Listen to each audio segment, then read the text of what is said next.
Because if we just build the farmers app, it would be not meeting the added values. The ROI is quite high, and then also the adoption is quite difficult. So our priority is to from the ecosystem first. The ecosystem is consisting of many players outside of the farmers, right? Of course, with more digital literacy, with higher literacy, with more, I would say, financial affordability of technology, right? So first, we empower our internal teams, our agronomists, our business leaders, our operation teams with technologies. So they can be the advisory role of the farmers.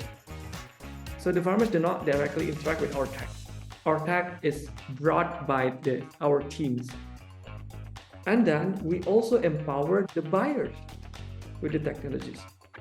Our first step is to empower the ecosystem so that gradually the farmers' welfare, then hopefully the farmers within a shorter period of time, I would say 1 or 2 years, 2 years from now, can adopt the technology by themselves. They can use it independently. They can interact it with our stakeholders much more efficiently. Hi, folks. Welcome back to On Call with Insignia, where we go on call with leaders innovating the future of Southeast Asia's internet and digital economy, or as we like to call it, ASEAN Innovation. I'm your host, Paulo Aquino. And in today's call, we'll be traveling back to Indonesia and exploring the agriculture space in the country with our two guests here today. So it's their first time on the show. It's our first time really talking about this company on the show because it's a recent company that Insignia Ventures has partnered with, and really privileged to be partnered with these founders and with this team, and really seeing how they've been really innovating in Indonesia's agricultural space. So we have none other than Febi Agil Ifdillah, co-founder and CTO of Elevarm, and with him we have Bayu Adi Persada, who is the Chief Product Officer at Elevarm as well. Welcome to On Call with Insignia, Febi and Bayu. Hi, Paulo. Happy to be here. Thank you for inviting us. Yeah, happy as well to have you on. Thank you, Paulo. So just a little bit about Febi and Bayu before we head into our conversation. So Bayu is very much a product, has had a career in product for a while now. He's been a product manager, lead product manager, chief product officer at several tech companies, including Grab and Bukalapak. And Elevarm is his latest venture to really help build out. And I think really interesting how you decided to come into the space, and we'll talk about that in a bit. Febi, on the other hand, is very much engineer at heart. He has been really invested in the space since university, I believe, and really started things out with Lintang, who is their chief agriculture officer with, I think, a different company, and then now they've evolved that into what is now Elevarm. So yeah, let's get right into things. Since this is our first time really talking about Elevarm, maybe you can walk us through, perhaps, Febi, how Elevarm first started. What were maybe the personal factors, and then maybe also the market factors that made you decide to join forces with Linta and Bayu, CEO, to start and join Elevarm? Yeah, Elevarm was founded in February 2022. So been around for around 15 months, still young. But I think what started Elevarm was a combination of recognizing a market opportunity, of course, in the agriculture industry, and wanting to make a positive impact on the lives of smallholder farmers in Indonesia, right? So Elevarm was founded with the goal of making a positive impact on the agriculture industry in Indonesia. And being an agriculture country, I think Indonesia has over 30 million smallholder farmers who contribute to a significant portion of the country's agricultural output. So that's around 30% of the Indonesian workforce. However, smallholder farmers face a range of challenges, such as limited access to finance, minimal knowledge of modern farming techniques, and difficulty in accessing markets. So Elevarm wants to solve that gap. It's a huge market with lots of room for making an impact. And on a more micro level, agriculture as an industry globally is ripe for innovations. And that's actually what has drawn me into the industry as well. So I've been in the industry for around close to 6 years, spearheading some initiatives to digitize the sector. And I had the opportunity to work with smallholder farmers across Indonesia and saw firsthand the challenges that they face. So I realized the potential for technology to make a significant impact on the agriculture industry. and decided to start Elevarm with the co-founders to address these challenges on a larger scale. Yeah, just a quick follow-up on that. I'm curious to know how an engineer actually gets into agriculture. Like, how did you discover? Was it something that was part of your childhood, or did somebody introduce it to you? Yeah, I mean, I grew up in a small village in an area in Bogor called Kolak, right? It's roughly translated into old forest in English. So it's a bit remote. So until now, I still have difficulty in accessing internet when I go there visiting my mom. So I was surrounded with farm field, etc. And I saw farmers every day when I go to school. But actually, I have no relatives in the farming industry, but I think I was surrounded with that environment and that kind of upbringing that has made me thinking more into the rural area and how can I give back to the community right after college. But I think what really started to draw me into the industry is that I get a scholarship from the Indonesian government, right, until the college. So I really want to give back to the community. So that's the first thing. And the second thing is that I think a lot about what industry or what sector that can help me bring more value, right? How can I apply my knowledge, my know-how in digitalization, in technology to that particular sector? I think agriculture as an industry is ripe for a lot of innovation. And as an industry, it's still less digitized compared to the other industry. And as an agricultural country, I think we can do more in terms of digitalization and how can we make agriculture much more efficient, much more effective. And I'm really curious about how can we make technology and apply those technologies to improve farmers' welfare. So right after college, I started to really dig deep into the industry, and I still have challenges and opportunities as well. Yeah, I think it's really great that you're able to find that people sometimes call it ikigai or what their life's mission or what they're meant to do. So I think Yeah, it's really great that you're able to find that very early on. And it's really going back to your roots, not necessarily going into something completely new. And for Bayu, as I mentioned earlier, you've been with a couple of different tech companies in Indonesia. So you've Yeah, seen big companies, you've seen companies starting out. What made yeah. you, on the other hand, decide to join Elevarm as a as chief product officer?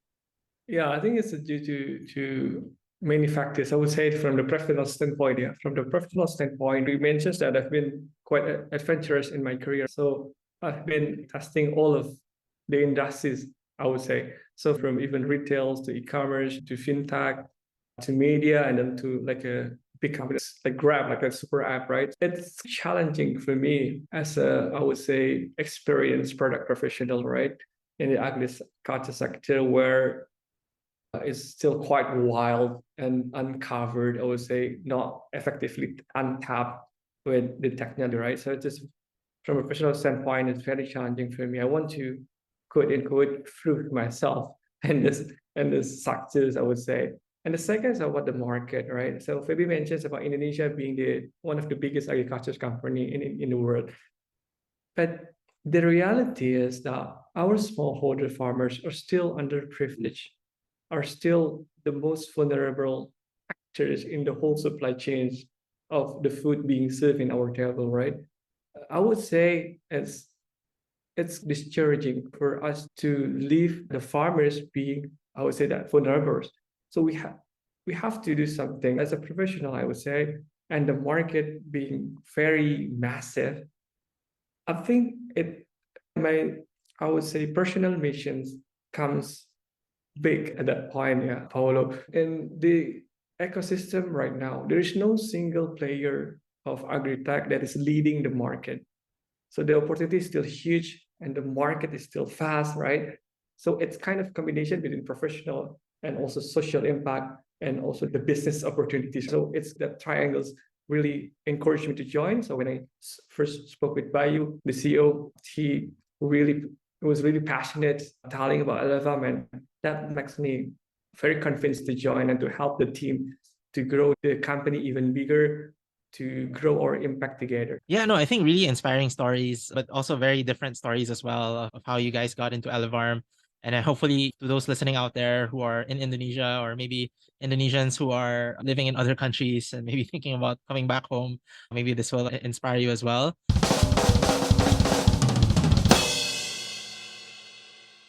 I wanted to go back to that number that I think Febi mentioned, which is like 15 million smallholder farmers, right? Like I think you mentioned 30%, was it, of the workforce? And so you guys are tackling a pretty, I would say, like unique aspect of, because when we talk about agriculture, what comes to mind is often like marketplace, fresh produce, farm to table, but you guys are tackling sort of the upstream side, right? Really focusing on the farmers. And you do that through four areas: advisory, agribusiness advisory, tackling the pain point earlier that you mentioned about limited knowledge about modern farming. You guys also have on-farm facilities. You guys obviously also build tech, digital solutions, IoT, all of that, and you're also digitizing or really mapping out digitally all these smallholder farms across Indonesia. Maybe, yeah, one of you guys can maybe walk our listeners through what each of these areas mean, why you decided to focus on these particular areas, and how they contribute to Elevarm's becoming a sustainable business. As I mentioned, there are several gaps that's being faced by the smallholder farmers in terms of capital, access to knowledge, and also access to market and high quality inputs, right? Those are the four major problems that's being faced by smallholders. So in order for us to tackle those problems, we deploy an ecosystem. So we build a cluster in each agri cluster. We build an ecosystem that consists of on-farm facility. So we leverage the power of being present right in the heart of the farming area through this on-farm facility. We call it AgriPoint. So that's one of our facilities. So each facility provides high quality agri inputs to post-harvest solutions, marketing good solutions, access to uncomplicated financing, and of course, knowledge center as well for smallholders. And over time, the kind of facilities that we build within the cluster has also evolved, including currently building nurseries, partnering with local growers as well to build seedling centers, etc. So it's bottom-up problem discovery and also solution that we deploy within each cluster. And the other part of the ecosystem that we help farmers and we advise farmers through our farming and agribusiness advisory. So in this area, Elevarm provides farmers with access to technical assistance, farmer training, advisory services, but we actually deliver it for free. But the goal of this service is to improve the quality of output, reducing risk, and ensure that the productivity of farms is optimized through input management and timely harvest. In addition, we also provide business advisory as well to farmers, improving their business acumen, financial literacy, and market intelligence. That comes with the on-farm facility within the. We also equip our ecosystem with digital solutions, right? So we provide our own internal team with wide range of digital solutions, or what we call something we call Elevarm app. Actually, we're about to launch the Elevarm app to our internal team first. And then second, we want to empower and equip the other stakeholders within the ecosystem through this app, and of course, ultimately, the farmers itself. So this app consists of several agronomic practices that can be accessed by our team and also by farmers, right? Market information, supply chain management, basically anything relevant information, right? To help our team and also everyone in the ecosystem to make informed decisions about their farming operations. And farm digitalization has been our goals. We're an agritech, so we want to digitize this sector. So we hope to enable farmers to thoroughly track their land, their farming practices, their business operation. In the future, we can imagine through this digitalization, we can have 360 degrees of data, including farmers spending, habit, farmers producing, market volatility, dynamics, etc. So I think by digitizing their operations, farmers are better positioned to meet marketplace demands as well, right? They can attract more premium pricing, improve their overall financial literacy, and ultimately leading to increase farm sustainability and profitability. So I think those four types of solution embedded within an ecosystem that we provide to farmers within each cluster. I think really holistic, right? And so for Bayu, I had two follow-up questions with regards to what Febi just shared is, one is, how do you think about prioritizing the development of these different aspects, right? Because it seems like it's a lot to juggle. But at the same time, you also want to prioritize the right things that your farmers need at any point in time. And then the second question is, what for you from a product perspective are you most excited about within this ecosystem? So I think, as Sebi mentioned, right? So farmers is in the center of the ecosystem, but in reality, in Indonesia, farmers have more challenges to adopt technology. First is about the welfare state, right? I would say 60 to 70% of our farmers are still living below poverty line. So imagine they're struggling to meet their end needs, yeah, and then they need to purchase the technology. So the first state is to intervene with all the operation of their farming operation in order for them to increase the productivity, so they can, of course, generate more income. They can be more, I would say, wealthy, right? So that they can self-sustaining their families. And also the infrastructures, technology infrastructures in our operational area. Sometimes I would say the telco communication are not so reliable. So for example, like the signal has been quite often lost. Still, Febi's hometown. exactly. Mentioned, So yeah. that's kind of challenge, right? Not only mentions about the digital literacy itself. So multiple barriers, technology adoptions within our farmers' profile. So our interventions coming from the ecosystem first. So from the outside to the inside. Because if we just build the farmers app, it would be not meeting the added values. The ROI is quite high, and then also the adoption is quite difficult. So our priority is to from the ecosystem first. The ecosystems consisting of many players outside of the farmers, right? Of course, with more digital literacy, with higher literacy, with more, I would say, financial affordability of technology, right? So first, we empower our internal teams, our agronomists, our business leaders, our operation teams with technologies. So they can be the advisory role of the farmers. So the farmers do not directly interact with our tech. Our tech is brought by our teams. And then we also empower the buyers with the technologies. Why we empower the buyer or our traders, or we call it our traders alliance. Our trader alliance have very, I would say, significant proxy to the market, to the very big web market change. So imagine they are able to identify the demand earlier than the supply. So they can help us in mapping the supply demand well. That is our approach. So I would say a lot of challenges, a lot of problems in this agriculture area, but our first step is to empower the ecosystem so that gradually the farmers' welfare, then hopefully the farmers within a shorter period of time, I would say 1 or 2 years, 2 years from now, can adopt the technology by themselves. They can use it independently. They can interact it with our stakeholders much more efficiently. So yeah, that's the approach. And the second question is, what is like making me most excited about? Yeah. Right. As I mentioned in the previous answers, right? In this agriculture sectors, there is no leading players of agritech, right? Mm-hmm. So that means so much opportunities that has to be untapped, that has to be unlocked. So we're very focused on what we do. We're focusing on the top horticulture products. We're not shifting our minds into more, I would say, agnostic or any opportunistic commodities in the market. We're very focused. We're heading towards, all right, we only focus on chilies, potatoes, shallots, cabbage, and also edamame.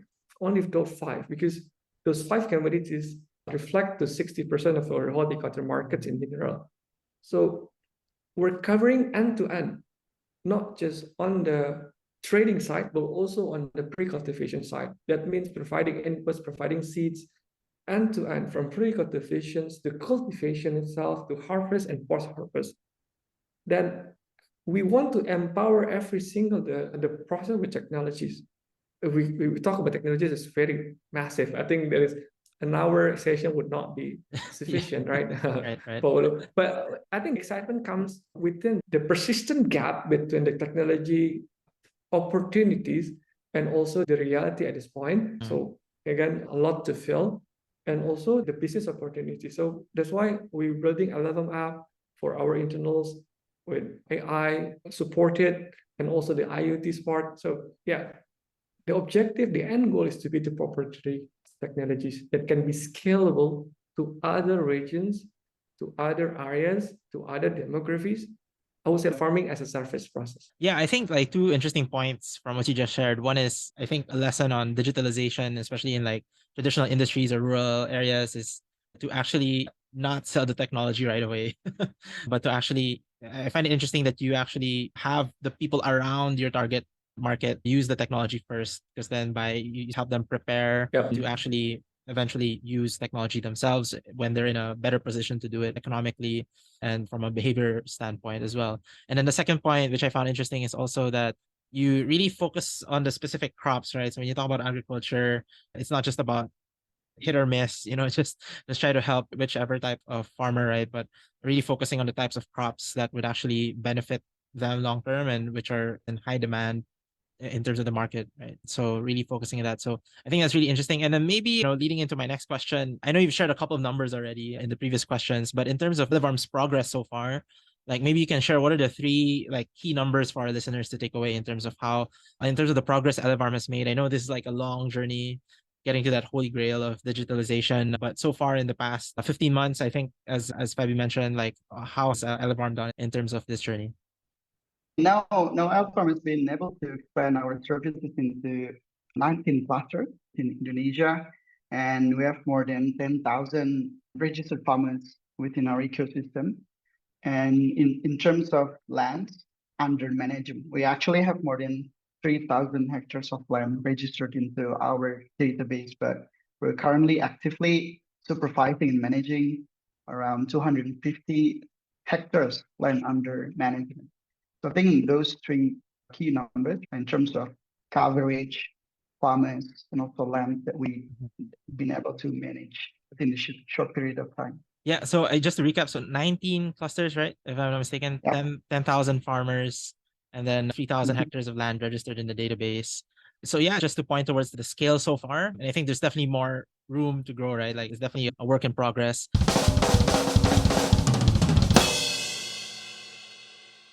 And we mentioned about the impact Yep. report earlier, so I wanted to hop into that topic. And I think a lot of companies these days, not just tech startups like yourselves, but other firms are putting out sustainability reports, right? So I wanted to just for our listeners figure out what is the importance of this sustainability report for Elevarm's ecosystem. And maybe in that report, I've had a look already and also have helped put it Yeah, together. yeah, And I noticed there are a lot of different stories there in the impact yeah. report. So maybe you can also share what has been the story that really touched your heart the most, or really Yeah. you thought was really impactful? Yeah, appreciate the help actually, Paulo, for working this through with us to publish. I learned a lot. It was also like a learning experience for me Yeah, about the industry. yeah. So I think sustainability and impact are at the heart of what we do, right? When we discuss about agriculture, we're always making farmers as the main topic. Main topic, smallholder farmers, 30 million smallholder farmers in Indonesia, majority still living below the poverty lines. So in Elevarm, we're not just talking about businesses, we're talking also about impact. We're talking about the environments as well, about sustainability, because we talk about agriculture. Usually the access of the agriculture is hampering the environment, right? And compromising sustainability. So we are very conscious about this matter. That's why we are releasing the impact report and soon the sustainability report. So to show to the world, I would say, that what we do is positively impacting our ecosystems. Yes, we're still small, we're still young, barely 1.5 years old as a company, but the impact and sustainability focus that we have is what makes us, I would say, content and proud at what we have achieved together as a team. So if you talk about I would say, the touch my heart, a lot of things actually. So as I mentioned, before Elevarm, our farmers were still living below the poverty line is still 70%. After Elevarm, the numbers reducing 20-ish% to 50 something percent. So it means that what we have done together with the farmers affect positively for their livelihood and their families in general. Not only about the living of the poverty line, but also on the productivity lines. In average, the productivity of the farmers increases 50%. That the yield that resulted in 40% of incremental income. So that's why the poverty line is reducing 20%. And also the woman empowerment. Although we still have homework, yeah, Paulo, and empowering more women farmers, we still 7 to 8%, still lower compared to the national benchmark. Yeah, but we're quite content by the fact that across 2022, we have involved 14,000 women laborers, farm laborers in our business on our personal areas. By no means, it still gives power to our women to provide for their family, even though that not that much, but still this number is still giving us encouragements that we can do better in the futures, right? 14,000 farm laborers, which are women. We want to double or even triple the numbers in this year. Also, on the topic of young farmers these days are not really attractive job, right? Or I would say profile. Most youth wants to be YouTuber right now, right? So even in the area, in our operational area, oh, hey, I want to be YouTubers. Why? Because I think they have a lot of money, right? But this will, I would say, preserve risk and the ecosystem itself, in the local ecosystem where only senior farmers are doing the job and then the young leaving them behind, right? Who will take the care of the land after, for example, like the seniors have done the job, right, or retired? So this kind of topic has been in the interest of Elevarm as well. So I think 20%, 20, 25, 20 to 8% of our farmers are still young. It increases, I would say 30% from before. Yeah, from the before Elevarm and then after Elevarm. Why? Because with the Elevarm interventions, we can make farming great again. It's like farming attractive again for young farmers. Hey, it's not only YouTube or TikTok out there. This is also promising business for you and your family. So this kind of topics, I can say a lot. I can mention a lot, yeah, Paulo, on this section. Right. But I think those things are making us, I would say, proud at what we do. Yeah, definitely a lot to be proud of in spite of just being still a young company. Febi, anything to add in terms of what really touched you in terms of the work that you've done so far?